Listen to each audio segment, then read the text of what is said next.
ठरलं. तर या मालिकेच्या आजच्या भागामध्ये अश्विन आता रूममध्ये आलेला आहे. रूममध्ये आल्यानंतर त्याला प्रियाने जे जेलमध्ये ती बोललेली आहे ते सर्व काही क्षण आठवतात. प्रिया म्हणलेली असते की हे बघ, तू एकदा खात्री करून घे, मी तुझ्या बाळाचीच आई आहे. तू DNA टेस्ट कर, तुला खात्रीने सांगते की ते बाळ तुझंच आहे. तेव्हा अश्विनला ह्या सगळं काही विचाराने फार टेन्शन येते आणि तो डोक्याला हात लावून उभा असतो. आणि तेवढ्यात त्याला समजवण्यासाठी अर्जुन त्याच्या रूममध्ये येतो. त्याच्याकडे बघतोय तर अश्विन त्याला टेन्शनमध्ये दिसतोय. तेव्हा अर्जुन अश्विन असं म्हणतो तर अश्विन लगेच त्याला घट्ट मिठी मारतो आणि दादा असं म्हणतो. तर अर्जुन विचारतो की अरे काय झालं अश्विन? अश्विनच्या डोळ्यात पाणी आलेलं आहे. अश्विन म्हणतो की दादा हे बघ, मी स्वतःला शांत ठेवण्याचा खूप प्रयत्न करत आहे. आनंदाने मी सगळ्यामध्ये मिक्स होण्याचा प्रयत्न करतोय, पण खरंच मला हे खोटं हसण आणि खोट आनंद या सगळ्याचा कंटाळा आलेला आहे. त्यावरती अर्जुन त्याला समजावतो, अश्विन हे बघ, जराशा शांत हो. अश्विन म्हणतो की हो मी शांत आहे, परंतु आता जेव. हा बाहेर बाळाबद्दल बोललं जात होतं तेव्हा एक वेगळंच वाटत होतं आणि मला तेथे थांबताच आलं नाही. मला ते सहन होत नव्हतं आणि खरंच हे सर्व मी कसं अड्डल करू तेच मला कळत नाही. त्यावरती आता हे पक अर्जुन म्हणतो की हे पक शांत जर राहिला, जो शांत ठेवलं तर सगळं काही हडल करशील. त्यावर आता अश्विन रडतच म्हणतो की दादा, अरे तू मला इतका होस का करतोस? बघ ना, अरे प्रियाच सगळं काही सत्य माझ्या समोर आलं आणि त्यानंतर हे कळाल की ती प्रेग्नेंट आहे म्हणून. अरे मग या सगळ्याला काय अर्थ आहे तेच कळत नाही. तर अर्जुन म्हणतो की हे पक अश्विन, हे पक तू आता निर्णय घेतलेला आहेस. तुला हे बाळ नकोय. ते बाळ जरी तुझ असलं तू त्या बाळाला स्वीकारणार नाहीस म्हणून. त्यामुळे हे पक तू तुझ्या निर्णयावर ठाम राहा आणि मनातून हा विचारच काढून टाक. तो विचार करूनच थांबव. त्यावर आता अश्विन म्हणतो की अरे मनामध्ये काय काय विचार येतात ते थोडंसं आपल्या हातात असतं. अर्जुन म्हणतो की हे पक तरी सुद्धा हा प्रॉब्लेम आपल्याला सॉल्व्ह करावा लागेल. जरीही आता हे आपण सत्य घरच्यांपासून लपवलेलं आहे तरी सुद्धा प्रिया काहीतरी करेल. आणि हे बघ, तू जर असा टेन्शनमध्ये राहिला तर मॉम डॅडला नक्की काहीतरी त्यांच्या मनामध्ये शंका येईल की नक्की काहीतरी ते आपल्यापासून लपवतात आणि त्यानंतर मग प्रियाची प्रेग्नन्स लपवण हे खूप अवघड होऊन बसेल. अश्विन म्हणतो की हो दादा, तुला माहिती आहे आपल्या घरातील सगळेजण कसे आहेत. मम्मा आणि डॅड हे प्रियाच्या बाबतीत कठोर झालेले आहेत, पण बाळाच्या बाबतीत मात्र ते कसे कठोर होतील हे कळाले की प्रिया प्रेग्नेंट आहेत तर मात्र ती खरंच खूप वीक पडेल आणि त्यानंतर मात्र जे काही होईल ते मला नकोय आणि कुठल्याही परिस्थितीत ती मुलगी मला परत या घरामध्ये नकोय. त्यावर अर्जुन म्हणतो की अरे पण हे कायमच लपून ठेवायचं आहे का? त्यावर अश्विन म्हणतो की हो, आणि ते सगळं कसं मॅनेज करायचं मला आता माहिती नाही, पण हे सर्व मॅनेज करायचे हे मात्र नक्की आहे. ते बाळ जर सतत माझ्यासोबत राहिलं तर मात्र सतत मला त्याची आठवण करून देत राहील. त्याची आई माझ्यासोबत जे काही वागलेली आहे त्याबद्दल. त्यामुळे मला हे बाळ सुद्धा नकोय आणि ती मुलगी सुद्धा नकोय. आणि तेवढ्यात मात्र पोस्टमन आता ते पत्र घेऊन अन्नपूर्णा गेट जवळ आलेला आहे. त्यावर अर्जुन म्हणतो की अरे तू स्वतःच्या निर्णयाशी इतका ठाम आहे तर इतका त्रास करून का घेतोस? त्यामुळे तू प्रियाचा आणि त्या बाळाचा विचार सुद्धा करू नकोस. आणि मला माहिती आहे हे की हे सगळं काही सहन करणं खूप अगदी अवघड आहे. करणं सोपं आहे, परंतु सगळं काही आता हे म्हणजे विसरणं अवघड आहे.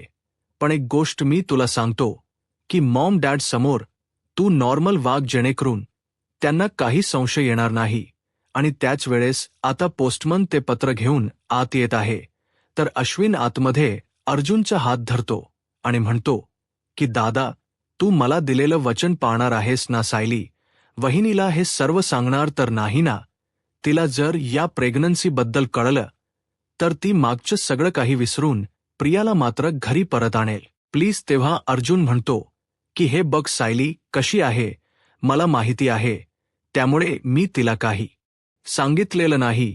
आणि हे बघ आता अश्विन, मी तुझ्या हातामध्ये हात देतोय आणि त्या मुलाच्या बाबतीत काय करायचं आहे हा सगळं काही निर्णय फक्त तुझा असेल. तू जे काही म्हणशील तर तेच करूयात. अश्विन सुद्धा म्हणतो की हे पक थक्यू. अर्जुन म्हणतो की हे पक अरे सॅड राहून काही होणार आहे का, आणि एकट तर तुला अजिबात राहायचं नाही, त्यामुळे चल तू सगळ्यांच्या सोबत बाहेर चल. बाहेर सगळेजण वाट बघतात आणि त्याच्या डोळ्यातील पाणी पुसून चल बाहेर, त्याला समजावतो आणि अर्जुन बाहेर घेऊन येतोय. तर मित्रांनो, आता या प्रियाच्या हे प्रेग्नन्स जय हे सत्य आहे. प्रय हे कितीही यांनी लपवल पण तरी सुद्धा आता ह्या प्रियाने तिची चालबाजी मारलेलीच असते आणि शेवटी ते पत्र आता सुभेदारांच्या घरापर्यंत पोहोचलेलंच आहे. आता अस्मिता आणि कल्पनाच काहीतरी नियोजन सुरू असतं. प्रतिमा, आत्या सायली बाळाशी खेळतात आणि विमलताई सगळ्यांना ज्यूस वगैरे घेऊन येतात आणि तेवढ्यात पोस्टमन दारात येत आहे आणि पोस्टमन दारात आल्यानंतर म्हणतात की कल्पना, सुभेदार यांच्यासाठी पत्र आहे. त्यावेळेस आता कल्पना हसते आणि माझं पत्र, मला यावेळेस कोणी पत्र पाठवलं असेल बरं, म्हणून कल्पना ते पत्र आणायला जायलाच निघते. तेवढ्यात सायली म्हणते की आई तुम्ही थांबा, मी घेऊन येते, म्हणून सायली उठते आणि तेवढ्यात अर्जुन आणि अश्विन बाहेर येतात. ते दोघेही रूम मधून येतच असतात आणि सायली तेवढ्यात पत्र घ्यायला जाते आणि तेवढ्यात मात्र आता ह्या सगळ्या मोबाईलमध्ये अल्लार्म वाजायला सुरुवात होते. सायली आता जाता जाता पुन्हा थांबते आणि मागे बघते तर प्रताप म्हणतो की चला, सायलीच्या जेवणाची वेळ झालेली आहे.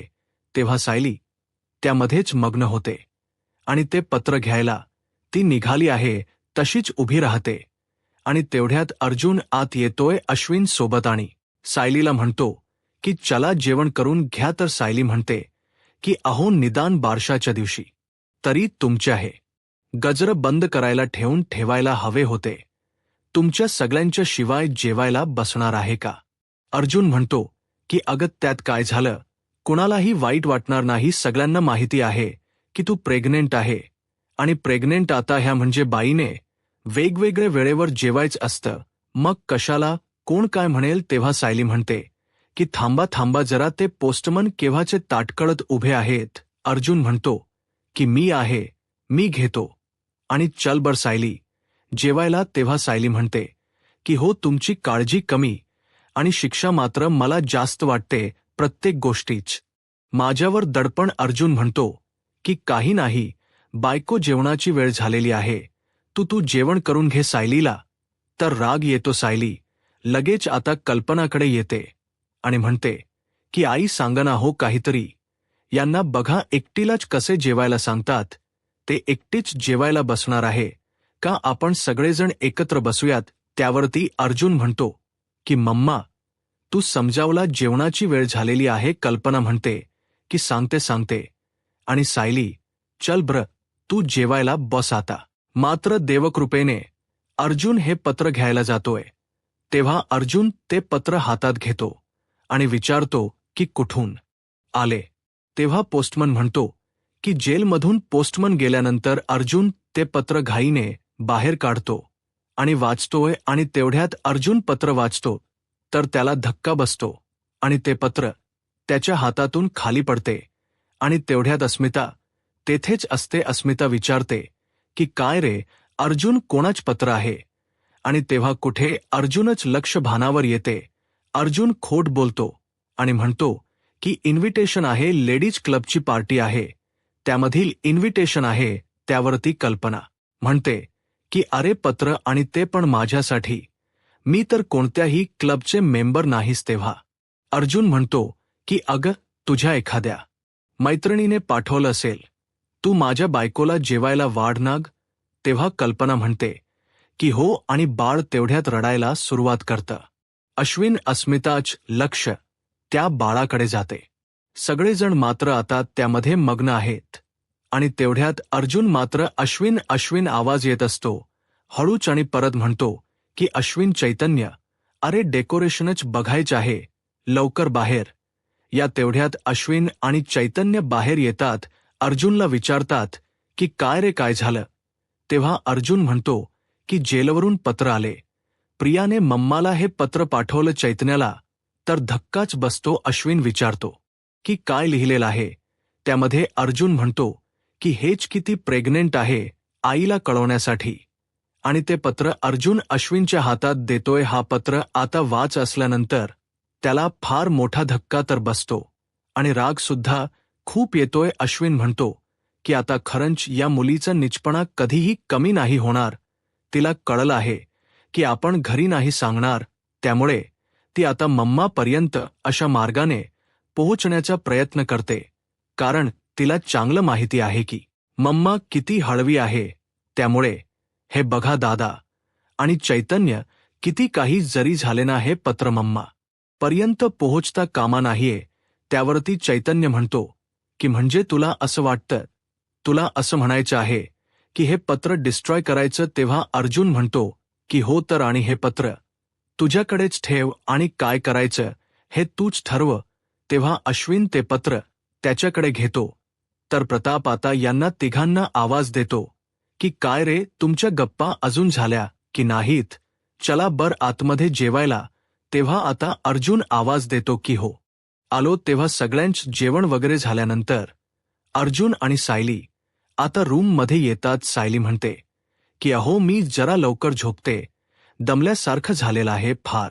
अर्जुन म्हणतो की हो, या दिवसात दमायला होतं हे सांगितलेलं होतं, त्यामुळे तू नक्की लवकर झोप. आणि तेवढ्यात दरवाजा वाजतो. तेव्हा अर्जुन म्हणतो की थांब, मी बघतोय. तेव्हा अर्जुन दरवाजा उघडतो तर डॅड आणि मम्मा असतात. तर दोघांना तो आतमध्ये बोलावतो. तेव्हा आता कल्पना म्हणते की अर्जुन, सायली, अरे तुम्ही आम्हाला इतकी गोड बातमी दिलेली आहे, त्यामुळे आम्हाला असं वाटतं की तुम्ही कुलदेवताच्या दर्शनाला जाऊन यावं. तुम्ही तुमच्याकरता आणि बाळाकरता देवाला साकड तर घालालच, परंतु कुलदेवताकडे मात्र हा सुद्धा अगदी हट्ट धरा, नमस्क करा. अश्विन आणि अस्मिता या दोघांच आयुष्य मार्गी लागून देईल. तेव्हा अर्जुन म्हणतो की अगं, ते दोघेही मोठे आहेत, अश्विन आणि अस्मिता ताई, त्यामुळे त्यांचे प्रॉब्लेम ते सॉल्व्ह करतील. पण त्यासाठी प्रार्थना कशाला करायची बरं, आणि मंदिरात जाऊन पूजा कशाला करायची? प्रताप म्हणतो की अरे अर्जुन, हा प्रत्येकाच्या श्रद्धेचा प्रश्न असतो. आता कल्पनाला वाटतं ना मंदिरात जावं, तर जाऊन या, काय हरकत आहे बरं? त्यावर ती सायली म्हणते की हो चालेल आई, तुमच्या दोघांची इच्छा आहे ना, आम्ही नक्की जाऊ. तेव्हा कल्पना म्हणते की हो, मला माहिती होतं की तू माझं नक्की ऐकशील. आणि हे बघा, ते मंदिर आहे तर ते पनवेलपासून थोडंसं दूर आहे, त्यामुळे तुम्ही गाडी घेऊन जा आणि तुम्हाला लागेल ते सगळं काही खाण्यापिण्याचं सामान, औषध वगैरे व्यवस्थित पॅक करून ठेवेल. पण सायली, बाहेरचं काही खायचं नाही. त्यावरती आता अर्जुन म्हणतो की हो ओके मम्मा, तुझी इच्छा आहे ना, तर आम्ही नक्की जाऊ. आणि डोंट वरी, तुझ्या सुनेची मी नीट काळजी घेईल. त्यावरती अर्जुन म्हणतो की हो, ते तर माहितीच आहे आम्हाला, म्हणजे उद्या जरी हिला तहान लागली तर तू विहीर खाणशीलच, आणि जर भूक लागली तर शेती करशील, हो की नाही? सायलीने अर्जुनला फारच हसायला येते. सगळेजण खूपच हसतात. कल्पना म्हणते की तुम्ही उद्याच जाताल ना? तर अर्जुन म्हणतो की उद्या? अगं मम्मा, हे बघ, उद्या खूप महत्त्वाच्या मीटिंग्स आहेत. त्यावरती सायली म्हणते की उद्याचा एक दिवस सगळ्या काही मीटिंग्स मात्र चैतन्य भाऊजी जी बघतील, त्यामुळे आम्ही नक्की जाऊ. तेव्हा आता अर्जुन म्हणतो की ठीक आहे, सुप्रीम कोर्टाने तर सांगितलं, मग त्यामुळे जावं तर लागेलच, आणि उद्या आम्ही नक्की जाऊ. आता प्रताप म्हणतो की ठीक आहे, तुम्ही आराम करा, आम्ही येतोय. तेवढ्यात कल्पना आणि प्रताप आपल्या रूममध्ये निघून गेल्यानंतर सायलता अर्जुनवर फारच चिडते. काय हो आईनी जर काही सांगितलं तर तुमची कायमच नेहमी नकारघंटा का असते? आणि देवदर्शनासाठी एक दिवस काढायला काय हरकत होती बरं? त्यावर आता अर्जुन म्हणतो की अगं पण मी होतो तर म्हणालो. सायली म्हणते की पण तरी सुद्धा तुम्ही त्यांच्याशी वाद तर घातलाच आई. आईंचं इतकं सोपं म्हणणं होतं की त्यांच्या तीनही मुलांसाठी आपण देवदर्शन करावं म्हणून आईंच्या मनावर अगदी भीती बसलेली आहे की या घरावर आणखीन कोणतंही संकट यायला नकोय. आणि तरी सुद्धा तुम्हाला इतक्या साध्या गोष्टी का कळत नाही हो. आणि इतकी साधी गोष्ट वाद न घालता तरी करता आली असती ना. त्यावेळेस आता अर्जुन म्हणतो की हे बघ, मी तुझ्यासाठीच हे सगळं करत होतो, तुला प्रवासाचा त्रास होईल म्हणून. सायली म्हणते की हे बघा, एवढ्याशा प्रवासाने मला त्रास नाही होणार, आपण गाडीमध्ये बसणार आहोत, देवदर्शन घेणार आहोत आणि रात्रीच परत येणार आहोत. होतो एवढासा प्रवास आहे, मग त्याचा मला काय त्रास होणार आहे बरं. तेव्हा अर्जुन म्हणतो की अगं, पण मी तुझ्याच विषयी बोलत होतो. तर सायली म्हणते की थोडासा आईंचा सरी विचार करा होते, त्यांच्या मुलांना दुःखात नाही बघू शकत. तेव्हा आता अर्जुन म्हणतो की ओके ओके, अशा सिच्युएशनमध्ये हे मूड चेंज होत असतात. नक्की काहीतरी मी आता वाचलं होतं आज. सायली विचारते की काय म्हणतात. अर्जुन म्हणतो की ओके ओके, आणि मला सांग बर बायको, तुम्हाला आता कोणती शिक्षा करणार आहेस.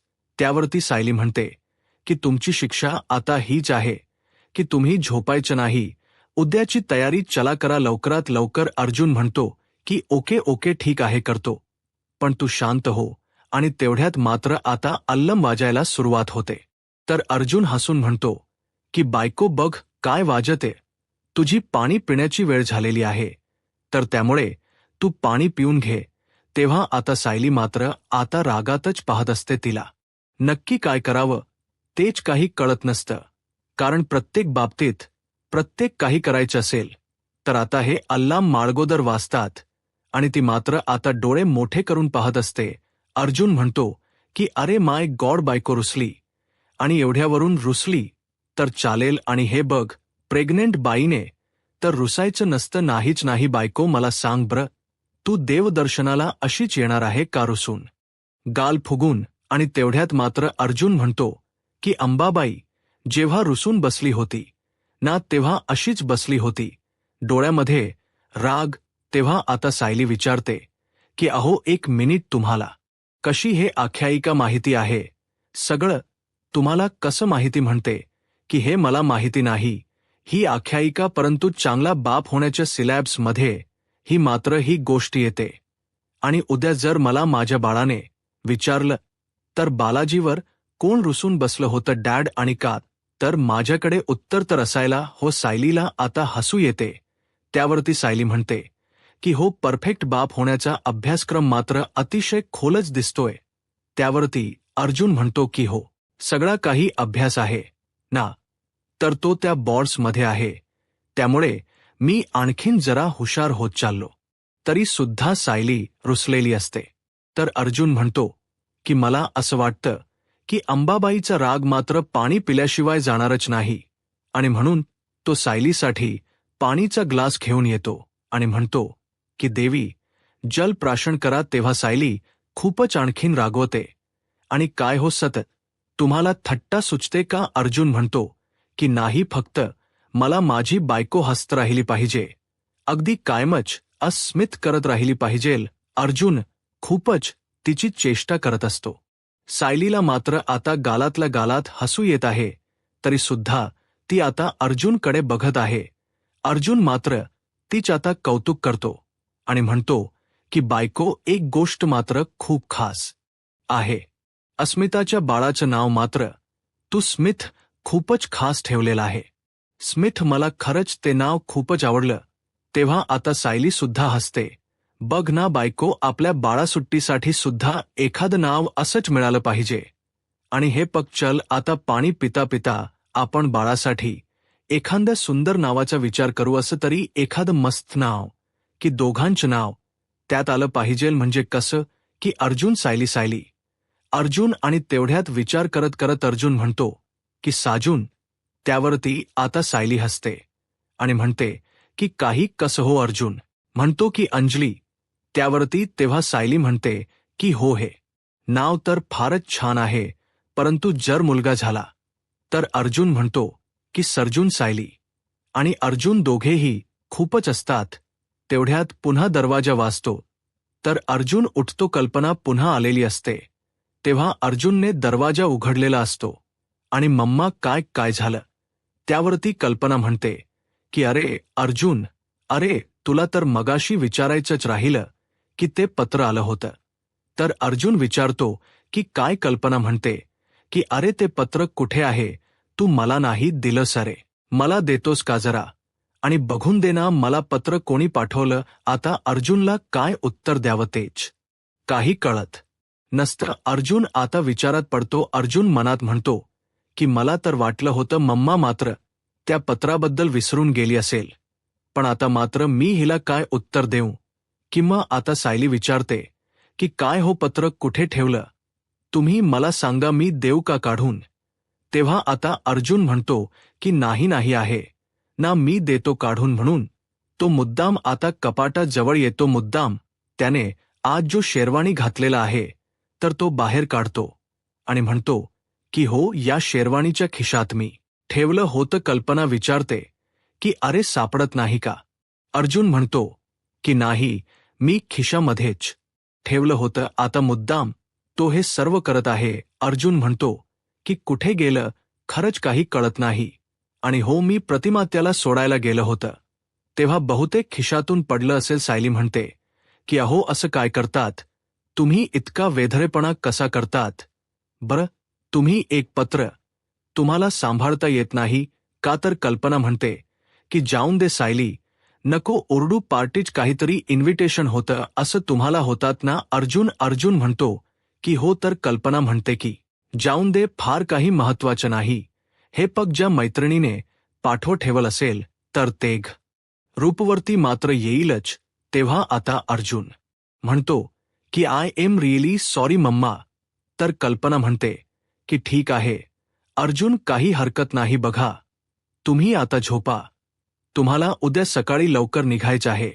आणि चला, गुड नाईट. तेव्हा दोघ आता अर्जुन आणि सायली सुद्धा गुड नाईट करतात. आणि अर्जुन आता दरवाजा बंद करतोय आणि पुन्हा तो सायली जवळ येतोय.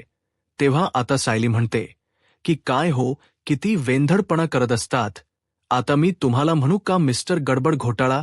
तेव्हा अर्जुन म्हणतो की अगं, असं काही नाही होतं कधी कधी असं मम्मा म्हणाली ना, काही इम्पॉर्टंट नाही. मग झालं कशाला, तू आता विचार करते कशाला, कटकट करते बरं. तेव्हा आता सायली ही अर्जुनकडे अगदी पाहतच असते, ते पण अगदी डोळे बारीक करून. अर्जुन आता थोडासा घाबरतो आणि म्हणतो की काय झालं, ठेवले ना कपडे आता आतमध्ये, तरी सुद्धा तू माझ्याकडे असं का बघतेस, मी काय केलं बरं. सायली ओळखते तुम्ही नक्की काहीतरी लपवतात. तेव्हा अर्जुन म्हणतो की असं का वाटतं तुला, मी का तुझ्यापासून काही पण लपवेल. सायली म्हणते की जर तुम्ही माझ्यापासून काही लस लपवत असाल ना, तरच मात्र तुमची अशी चिडचिड होत असते. बरोबर ओळखते आणि म्हणते की म्हणूनच मी तुम्हाला म्हणते. त्यावरती अर्जुन म्हणतो की नाही अगं, तसं काहीच नाही. आणि झोप आता, आपल्याला उशीर झालेला आहे, उद्या सकाळी लवकर निघायचं आहे. तेव्हा सायली म्हणते की अहो, माझ्या फोनमध्ये झोपेचा अल्लम लावलेला आहे, तो काही अजून वाजलेला नाही. तो वाजला ना मी झोपेल. अर्जुन म्हणतो की ओके ओके, आणि तोपर्यंत पॅकिंग करून घेऊयात. तेव्हा सायली मात्र आता कपाटाजवळ येते. परंतु अर्जुन आता मनात विचार करतो, मला सायलीपासून खूप आता विचार करून राहावं लागेल, कारण मला सावधच राहावं लागेल. ती मला खूपच चांगलं ओळखते. मी काहीतरी लपवतो हे मात्र ती नक्कीच पकडू शकते. आणि बरं झालं मी ते पत्र अश्विनकडे देऊन टाकलं, नाही तर आता खूप मोठा प्रॉब्लेम झाला असता. त्यानंतर इकडे मात्र आताही प्रिया विचार करत आहे की काय झालं असेल, माझं पत्र त्या कल्पीपर्यंत पोहोचलं असेल का. आणि आज तर ही बाई सुद्धा दिसत नाही. तिला तरी विचारलं असतं कुठे मेली कुणास ठाऊक. आणि तेवढ्यात ती बाई तेथे बाहेरच येते. आणि तेवढ्यात आता ही प्रिया तिला बघते आणि आवाज येते की ताई, अहो ताई, इकडे या ना. तेव्हा ती ताई तिच्या जवळ येते. तर प्रिया म्हणते की अगं, कधीपासून मी तुझी वाट बघत होते. मला एक सांग बरं, माझं पत्र तिकडे सुभेदारांपर्यंत पोहोचलं नाही का. त्यावरती ती ताई म्हणते की अगं पोहोचलं दुपारीच, असं पोस्टमन म्हणत होता. तेव्हा आता प्रिया विचार करते की पत्र मात्र दुपारीच मिळालं, मग कल्पी अजून का आली नसेल, नक्की काय झालं असेल. त्यानंतर अश्विन ते पत्र बघतोय आणि आपल्या रूममध्ये तो सारखा विचारत आहे. खूप टेन्शन त्याला आहे. आणि त्याच वेळेस मात्र त्याला प्रिया जवळ आल्याचे क्षण आठवतात, जेव्हा ते दोघे एकत्र आले होते. त्यानंतर सायलीने मात्र प्रियाच सगळं सत्य बाहेर काढलं की प्रिया तन्वी नाही, तर बबली लोखंडे आहे. जेव्हा आता हे सगळं माहिती झालं तर प्रिया सुद्धा निशांग झालेली असते. म्हणलेली असते की हो उडवला मी तुमचा पैसा, कारण मला तुमचीही दौलत हवी होती. म्हणून ते पत्र समोर धरतो आणि अश्विन म्हणतो की प्रिया, तू माझ्या आयुष्याचा सत्यानाश केलेला आहे आणि आता मात्र मी तुला बाळाचं नाव जे कारण आहे ते पुढे करून माझ्या घरच्यापर्यंत पोहोचूनच देणार नाही. शेवटी अश्विनी ते पत्र आता लायटर ओढून जाळून टाकलेलं असतं. शेवटी त्यांनी हे पत्राचा पुरावा तर मिळा म्हणजे ठेवलेलाच नसतो, जाळून टाकलेला असतो. त्यानंतर आता सकाळ होते. सायली आणि अर्जुन आता देवदर्शनाला कुलदेवताच्या निघालेले आहेत. तेव्हा कल्पना, अस्मिता, प्रताप, विमलताई हे सगळेजण गेट जवळ येतात आणि सायलीला कल्पना म्हणत असते की हे पग सायली, सांगितलेलं सगळं काही लक्षात ठेवायचं, उन्हामध्ये अजिबात फिरायचं नाही, कळले.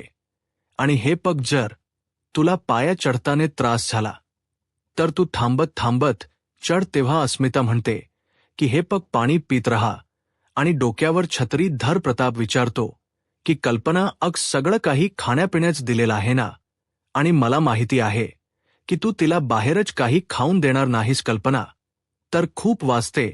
तेव्हाच कल्पना म्हणते की हो सगळे डबे भरलेत गाडीमध्ये, सगळं सामान सुद्धा ठेवलेलं आहे. कल्पना म्हणते की हे पग बर साहिली, देवीच दर्शन व्यवस्थित घ्या आणि सुख रूप परत घरी यावरती साहिली म्हणते की हो आई, आम्ही सावकाश जाऊ आणि सुखरूप परत येऊ, परंतु एवढ्यात मात्र आम्ही काही निघत नाही असं मला वाटत नाही, कारण तुमच्या मुलाचा नट्टा अजून काही आवरलेलं दिसत नाही. त्यावरती अस्मिता म्हणते की हो ना अर्जुन, कुठे राहायला किती वेळ लागतो त्याला यायला. सायली म्हणते की हो काल रात्रीच मी सांगितलं होतं जे काही सामान घ्यायचं आहे तर ते रात्रीच भरा. आता मात्र बॅग काढून बसले आणि देव जाणे काय काय सामान भरतात एका दिवसासाठी, किती सामान बांधणार देव जाणे. आणि तेवढ्यात अर्जुन 2 बॅग घेऊन बाहेर येतो. तेव्हा प्रताप म्हणतो की फक्त एका दिवसासाठी तुम्ही जातात आणि इतकं सामान. तेव्हा कल्पना म्हणते की अर्जुन, अरे तुम्ही काही 8 दिवसासाठी नाही जात, आज रात्री परत येणार आहात. त्यावरती अर्जुन म्हणतो की पण माझ्या बायकोला सगळं सामान लागेल, तिला ऊन लागायला नको म्हणून छत्री घेतलेली आहे. हे बघ गाडीमध्ये काहीतरी आता म्हणजे ऑंटी वगैरे झालेली आहे, तर लिंबू वगैरे घेतला, पाणी वगैरे घेतलेलं आहे, आणि जर काही अजून हवं असेल तर ज्यूस सुद्धा आतमध्ये ठेवलेले आहेत. हे बघा माझ्या बायकोला कसा चहा आवडतो म्हणून बाहेरचा चहा काही तिला अलाउड नाही, म्हणून मी चहासाठी लागणार सगळं सामान घेतलेलं आहे. तिला आल्याचा चहा फारच आवडतो, ते सगळं काही घेतलेलं आहे मी. आणि जर आणखीन एक्स्ट्रा चप्पल सुद्धा घेतलेलं आहे. मंदिरात जातानी जर चप्पल वगैरे तुटली तर अनवाणी पायांनी जायला नकोय, कारण तिच्या पायाला त्रास नकोय. सनस्क्रीन सुद्धा घेतलेला आहे. आणि जर गाडीच्या एसीमुळे थंडी भाजली तर शाल सुद्धा घेतलेली आहे. सगळं सामान मी घेतलं आहे. आणि आणखीन काही राहिलेलं आहे का आता. सायली म्हणते की अहो एखादी पिशवी घेतली का जास्तीची. अर्जुन म्हणतो की ती तर राहिली, पण का, कशासाठी. सायली म्हणते की अहो नाही, मी सुध त्या पिशवीतच बसून आले असते. तेव्हा सगळेजण भारच असतात. तेव्हा अस्मिता म्हणते की अर्जुन, अरे तू अख्खा मॉल पॅक केलेला आहे. आता अर्जुन म्हणतो की तुम्हाला जे बोलायचं असेल ते बोलू शकतात, पण मला माझी बायको आणि बाळ दोन्ही सेफ असायला हवेत. त्यावरती कल्पना म्हणते की अरे हे बघ, तुला कोणीही बोलणार नाही, हसणार नाही, उलट तुझं मला कौतुकच वाटतं की तू बायकोची इतकी काळजी घेतो आणि अशीच काळजी घेत रहा. वरती प्रताप म्हणतो की बघा बघा माझ्याकडून शिकल आहे सगळं. कल्पना म्हणते की हो का अहो, उलट तुम्ही याच्याकडून शिका. अर्जुन म्हणतो की चल मम्मा, आम्ही निघतोय तापण्या अगोदर. आम्हाला मंदिरात पोहोचायला हो, बायकोला उन्हाचा त्रास होईल. तेव्हा अस्मिता म्हणते की 1 मिनिट, एक प्रॉब्लेम. पूर्णाजीने जर विचारलं की तन्वी कुठे आहे, मग तिला काय सांगायचं आहे बरं? तेव्हा सायली म्हणते की पूर्णाजीला सांगा की तन्वी तिच्या आईकडे आहे, म्हणजे प्रतिमा आत्याकडे गेलेली आहे. आणि कुलदेवतेच्या दर्शनाला जायचं म्हटल्यानंतर तर आईच्या म्हणजे भेटीला जायचं आहे असंच आहे. तेव्हा कल्पना म्हणते की हो ना, अगदी बरोबर. तर प्रताप म्हणतो की अर्जुन, अरे सावकाश जा, गाडी नीट चाललो, सगळं काही सांभाळून, आणि तिला धक्के बसायला नकोय. त्यावरती अर्जुन म्हणतो की हो, फक्त 10च्या स्पीडने चालेल. आणि ते दोघेही गाडीमध्ये आता भेटून बसतात आणि इकडे देवदर्शनाला येतात सुद्धा. आणि तेवढ्यात सायली आता गाडीच्या खाली उतरते आणि ती पुढे येते. तर अर्जुन सामान काढत असतो तेव्हा तिला ती तन्वी आठवते, लहानपणी. तेव्हा ती तिच्या बाबांसोबत, रविराज काकांसोबत दर्शनाला यायची आणि प्रतिमा आत्यासोबत सुद्धाला. मात्र तर आता तो तन्वीचा भूतकाळ आटायला सुरुवात होते. सायली तसे पुढे येत असते तर अर्जुन छत्री वगैरे घेऊन थांब करत तिच्या मागेच येतोय. तेवढ्यात आता लहानपणी तन्वीनी जो काही पेरुवाली तिथे बसलेली आहे आणि आईकडे हट्ट धरलेला असतो की आई, मला पेरू पाहिजेल. आणि हे सर्व काही आता सायलीला आठवायला सुरुवात होते. आता प्रतिमा हत्याने जे ओटीत सामान घेतलेलं असतं, तर आता तन्वीने लहानपणी हट्ट धरलेला असतो की आई, मी धरते दे ना माझ्याकडे. हे सायलीला आता आठवतं आणि सायली ते आठवून हसत असते. तेव्हा तन्वीने मात्र त्या आजीकून आणखीन भंडारा मागून घेतलेला असतो. पुढे मात्र आता आईस्क्रीमचे स्टॉल जवळ आलेले असतात आणि तिघांनी आईस्क्रीम तिथे खायला घेतलेली असते. हे सुद्धा त्या तन्वीला म्हणजे सायलीला आठवायला सुरुवात होते. लहानपणी जेव्हा ती सर्व काही मंदिरात आल्यानंतर तिच्याबरोबर जे काही घडलेलं आहे ते प्रत्येक गोष्ट तिला आठवते. आणि तेवढ्यात अर्जुन धावतच येतो. बायको, थांब, अगं कुठे निघाली? ऊन बघ ना किती आहे. तो तिच्या डोक्यावर छत्री धरतो आणि हे पग, जर मम्माला कळाले ना तुला ऊन लागलेला आहे तर ती माझा खून करेल असं म्हणतो. आणि तेव्हा आता अर्जुन आपला मोबाईल खिशातून काढतो आणि म्हणतो की मी डॅडला मेसेज करून सांगतो की आपण पोहोचलो म्हणून. तेव्हा लगेच सायली आता आठवते आणि म्हणते की येथे एक आंब्याचं झाड होतं आणि ते आंब याचं झाड आता इथे कुठेही दिसत नाही. दाट झाडी सुद्धा होते आणि त्या झाडाखाली मात्र तेथे एक मावशी बसायच्यात पूजेची ताट घेऊन, आणि तिखट मीठ लावलेले पेरूसुद्धा त्या विकायच्यात.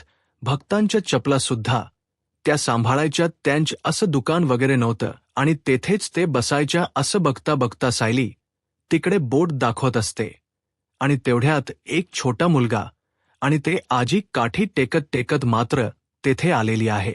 सायली पाहते आणि म्हणते की बघा अहो, ह्याच त्या मावशी आहेत. त्यांचं आता खूप वय झालेलं दिसतं. तेव्हा आता अर्जुन विचारतो की तू यांना कधी ओळखते? तेव्हा आता सायलीला सर्व काही ती इकडे तिकडे पाहते आणि आठवायला सुरुवात होते.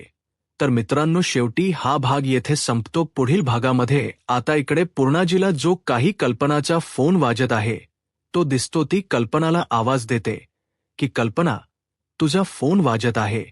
आणि तेवढ्यात मात्र आता पूर्णाजी फोन उचलते तर प्रिया इकडून म्हणते की अगं पूर्णाजी, मी प्रिया बोलते, तुझी तन्वी. आणि पूर्णाजी, मी गरोदर आहे असं म्हणता क्षणी पूर्णाजीला चक्कर येते आणि पूर्णाजीच्या हातातून तो मोबाईल खाली पडतो आणि ती सुद्धा खाली पडते.